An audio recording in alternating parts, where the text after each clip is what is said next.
ফুটবলারদের জন্য দেশে ক্রিকেট খেলা যাচ্ছে না, তারা উইকেট নষ্ট করে মাঠ অকুপাই করে রাখে।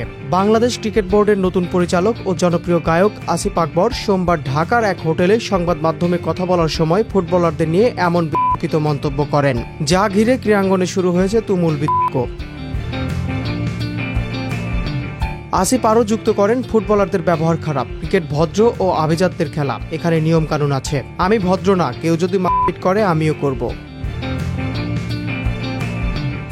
এদিকে তার এমন মন্তব্যে ফেটে পড়েন সাবেক ও বর্তমান ফুটবলাররা। জাতীয় দলের সাবেক অধিনায়ক মামুনুল ইসলাম বলেন, উনার উচিত জাতির কাছে ক্ষমা দেওয়া, তিনি ভদ্র আচরণ দেখাননি, মন্তব্যটি ফিরিয়ে নিতে হবে। মামুনুল আরও যোগ করেন, বুলবুল ভাই ভদ্র মানুষ হিসেবে পরিচিত, উনিও আসিফের কথা বলার সময় হাসছিলেন, এটা দুঃখজনক, তার উচিত ছিল বক্তব্য থামানো।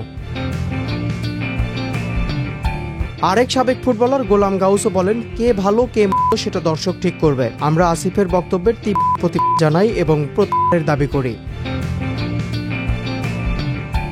সাবেক ফুটবলারদের সংগঠন সোনালী অতীত ক্লাবও আনুষ্ঠানিক বিবৃতিতে নিন্দা জানিয়েছে। বিবৃতিতে বলা হয়, আপনার মন্তব্য দায়িত্বজ্ঞানহীন এবং বিশ্বের সবচেয়ে জনপ্রিয় খেলা ফুটবলকে অবমাননা করেছে। বিসিবি সভাপতিও তো একসময় ঘরোয়া ফুটবলে খেলেছেন।